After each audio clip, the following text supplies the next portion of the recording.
manusia yang buat kau sakit, tapi Allah yang buat kau bangkit. Sebelum kita lanjut belajar, kita saksikan dulu yuk tayangan yang berikut ini.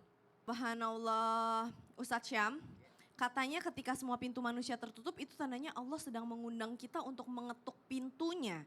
Benar gak sih kalau rasa sakit itu sebenarnya adalah anugerah dari Allah? Emang iya sih, kita kalau dikasih cobaan susah lebih gampang sholat tahajud daripada dikasih cobaan seneng. Kenapa ya Ustadz? Kenapa logikanya begitu ya? Mohon tausiahnya. Terima kasih Kak Caca, tabe guru kami Abi Maki, Habib Utsman, para alim ulama yang dimuliakan Allah Subhanahu wa taala. Jamaah. Kalau lagi susah hati, enak nggak sholatnya?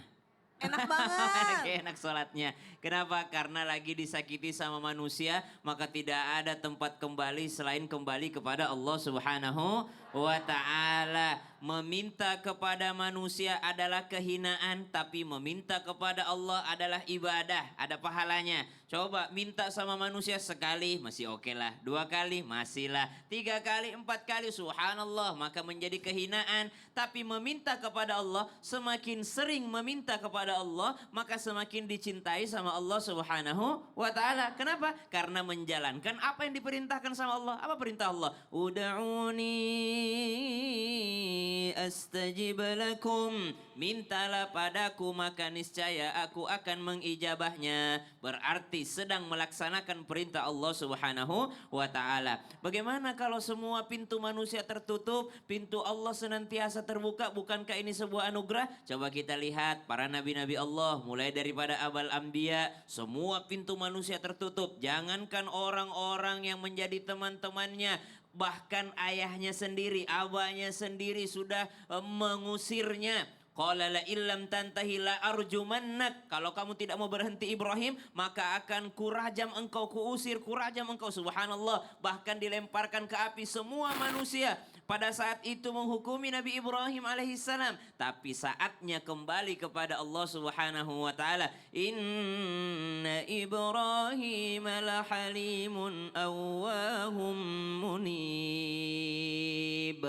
Dia melakukan inabah kepada Allah Subhanahu wa ta'ala, kembali kepada Allah Subhanahu wa ta'ala. Hasbunallah wa ni'mal wakil. Hanya cukuplah Allah bagiku, cukuplah Allah bagi kami sebagai wakil. Maka subhanallah, ketika seluruh pintu manusia tertutup, kembalilah kepada pintu yang tidak pernah tertutup selama nyawa masih dikandung badan. Kalau masih ada nyawa di kandung badan, maka masih bisa kembali kepada Allah Subhanahu wa ta'ala. Berarti rasa sakit itu apakah anugerah tersembunyi? Betul. Coba lihat para sahabat Nabi. Mungkin di sini tidak separa para sahabat Nabi yang hijrah pada saat itu. Ada Sayyidina Umar bin Khattab radhiyallahu anhu warda, pernah daripada berikut-ikutan nyembah berhala, pernah daripada ikut-ikutan menzalimi daripada Nabi sallallahu alaihi wasallam, tapi kembali kepada Allah Subhanahu wa taala. Berarti ketika seluruh pintu manusia tertutup, maka pintu yang terbuka satu-satunya adalah pintunya Allah Subhanahu wa taala. Seorang soleh bernama Malik bin Dinar, pada saat itu tertutup pintu manusia. Dia suka jahat sama manusia, lalu diuji sama Allah Subhanahu wa ta'ala. Dia hijrah, teman-temannya menjauh. Ternyata ketika dia hijrah, dia lagi sayang-sayangnya sama anaknya. Anaknya wafat, dicabut nyawanya oleh Allah Subhanahu wa ta'ala. Dia kecewa sama Allah, tapi pada akhirnya kembali lagi kepada Allah Subhanahu wa ta'ala. Dunia tempatnya ujian, meminta kepada manusia adalah kehinaan, tapi meminta kepada Allah adalah ibadah. Masya Allah, dan dunia itu adalah permainan ya.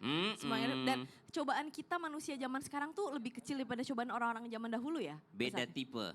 Oh. Tipenya aja yang berbeda. Oh gitu. Kalau dulu orang udah menyendiri, insya Allah bisa dekat hatinya sama Allah. Sekarang orang menyendiri bawa HP-nya. Subhanallah. Lebih Banyak susah. fitnahnya di dalam Iya. situ. Subhanallah. Kasih tepuk tangan dulu dong Bu.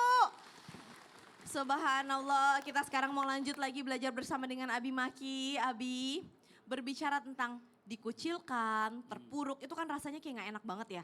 Karena kan kita itu manusia itu adalah makhluk sosial. Paling seneng kalau banyak yang ngelilingin, banyak yang nemenin. Nah kalau kita ngerasa dipojokkan itu kan rasanya kayak hancur gitu ya Bib ya, Abi ya. Nah itu gimana caranya kita bisa tidak menyalahkan takdir. Karena kadang-kadang kayak kita ngerasa kok hidup orang itu enak banget ya, kenapa cobaan ini ada datang buat aku gitu. Mohon tausiahnya. Iya, izin Ustadz Syam, Habib Utsman, Allah barik fiik. Subhanallah, Maha Suci Allah yang telah mengumpulkan kita di tempat ini, di program ini. Semoga seperti ini Allah kumpulkan kita, seperti ini juga kelak Allah kumpulkan kita di surga Firdaus A'lanya. Amin ya Rabbal Alamin. Subhanallah, kalau kita berguru kepada seseorang yang tidak akan pernah ada habis-habisnya saat kita ceritakan. Kalau beliau ini sallallahu alaihi wasallam pernah, dalam artian bukan hanya sekedar dikucilkan, tapi dihina, bukan hanya sekedar dihina, tapi difitnah, bukan hanya sekedar difitnah, tapi diejek luar biasa. Bukankah Rasulullah dikucilkan oleh orang-orang Mekah sampai terjadi pemboikatan? Bukankah Rasulullah Shallallahu Alaihi Wasallam pernah dihina dengan kata-kata majnun yang hilang akal, atau dikatakan kahin seorang dukun, atau dikatakan sahir ini adalah penyihir? Tapi pernahkah Rasulullah menyalahkan takdir? Tidak. Tapi justru Rasulullah mengatakan, aku ini bagaikan benih yang siap untuk tumbuh. Lempari aku dengan kotoran, dengan hinaan, pastikan itu akan jadi pupuk untukku. Maka apa yang terjadi? Jadikan motivasi ketika kita dikucilkan misalnya, dihina misalnya, dicemoohkan misalnya. Buktikan kalau ini merupakan pupuk atau bagaikan motivasi untuk menjadi lebih bangkit lagi. Ini pertama. Tapi kalau hanya saat keterpurukan atau dihina menyalahkan takdir, itu tidak akan pernah menjadi naik dalam keadaan yang indah. Ini pegang baik-baik. Lalu bukan hanya sekedar itu. Apa yang harus dilakukannya setelah mengatakan ini menjadikan pupuk. Tapi ingat, yang kedua, ada rencana yang paling indah yang Allah akan berikan untuk kita. Misalnya ada seseorang di kantor, lalu dicemoohkan, lalu dihinakan, sampai akhirnya di PHK.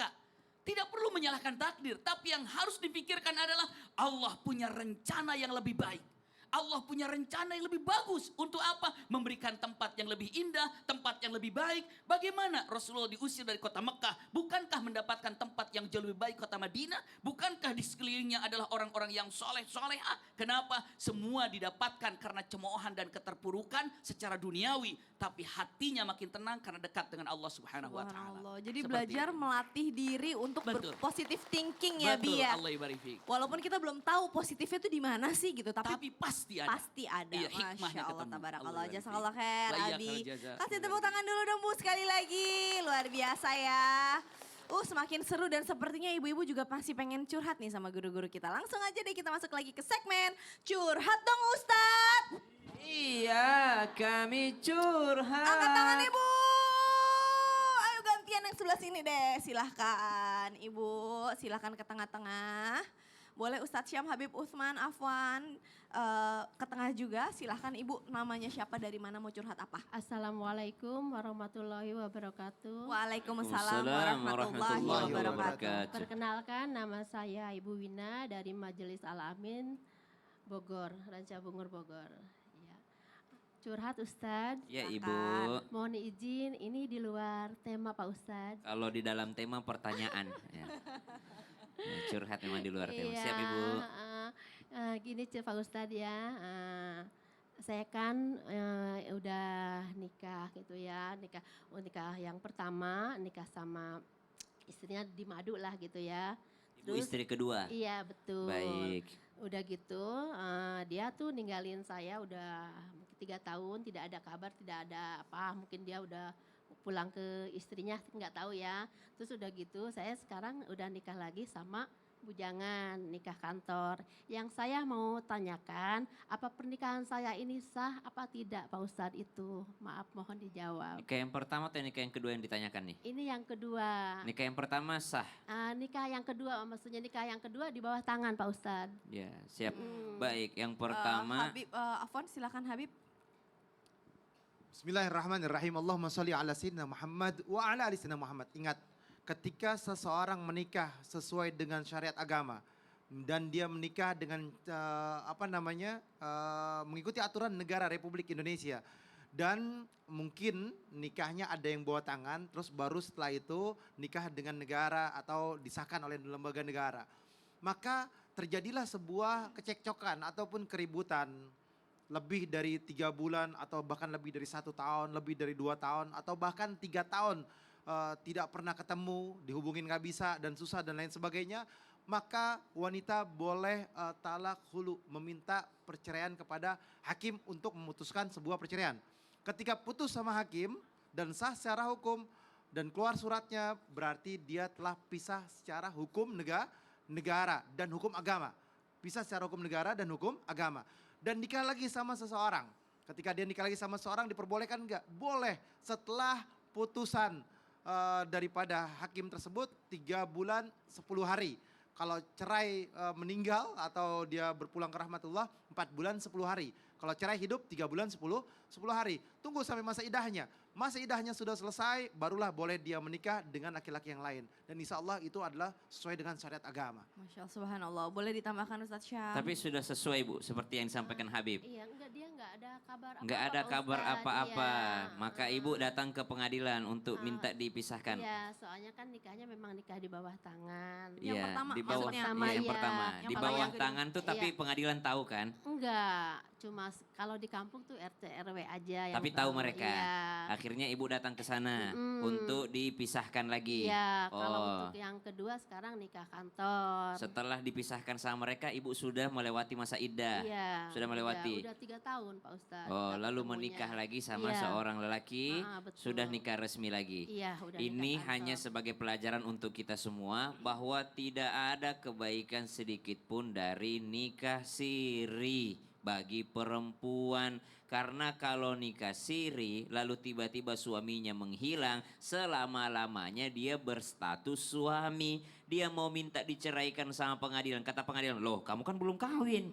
Kamu tidak ada surat-surat bahwa kamu menikah ini, gimana kamu mau cerai, subhanallah. Maka bahaya sekali bagi seorang wanita. Ini menjadi pelajaran untuk kita semua dan mudah-mudahan tidak terjadi lagi insya Allah. Berarti nikahnya sah kalau memang sudah dipisahkan lalu dia menikah dengan laki-laki Baik, lain. jazakallah khair. Terima kasih Ibu. Iya, terima kasih, Silakan Pak kembali ke tempat Habib. duduk. Guru-guru terima kasih. Silakan kembali ke tempat duduk. Masya Allah. Kasih tepuk tangan dulu dong jamaah. Nah, buat jamaah Islam itu yang ada di rumah, nih sebentar lagi mau ada info yang sangat penting banget nih dari Kak Fadli. Kira-kira infonya apa sih? Silakan Kak Fadli. Assalamualaikum Mas Fadli. Waalaikumsalam Ibu. Ibu tangannya kenapa? Ini Mas kemarin kan habis beberes rumah, terus dorong lemari. Sekarang tangan saya terasa nyeri. Oh, pas banget Bu. Saya punya solusi baru Bu. Ini dia. Paramex nyeri otot hot cream. Bisa dipakai untuk redakan pegal-pegal atau nyeri otot dan nyeri sendi. Sini Bu, aku contohin cara pakainya ya. Bismillahirrahmanirrahim. Paramex nyeri otot hot cream nyaman banget dipakai sebelum dan setelah olahraga atau sesudah beraktivitas berat. Pas kondisi badan pegel-pegel Bu. Keunggulannya panasnya pas dan meresap ke dalam. Bukan yang cuma panas di permukaan doang ya. Krimnya juga nggak lengket, jadi enak digosoknya. Dan yang bikin beda tuh aromanya bikin rileks banget. Karena pakai anis oil. Mantap. Wah panasnya nyaman ya Mas, ada aromaterapi anis oilnya juga. Iya Bu, betul banget. Boleh dicoba pergelangan tangan Ibu nih Bu. Maaf Ibu.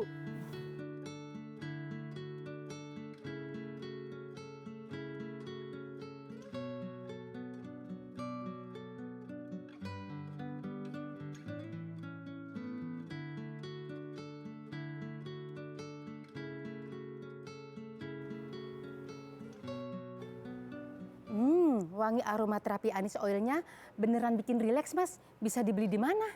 Bisa dibeli di apotek terdekat atau cek di e-commerce juga banyak. Buat yang aktif, gampang pegal atau aktif olahraga, wajib punya Paramex nyeri otot hot cream. Nyeri otot sendi pegal linu, Paramex nyeri otot hot cream obatnya. Dan buat jamaah Islam itu yang ada di rumah ya, jangan kemana-mana dulu. Karena setelah ini kita akan lanjutkan lagi pembahasan kita bersama guru-guru kita tentang tema kita pagi hari ini. Yang di rumah jangan pindah channel, tetap di Islam itu indah. Jamaah, oh jamaah, alhamdulillah.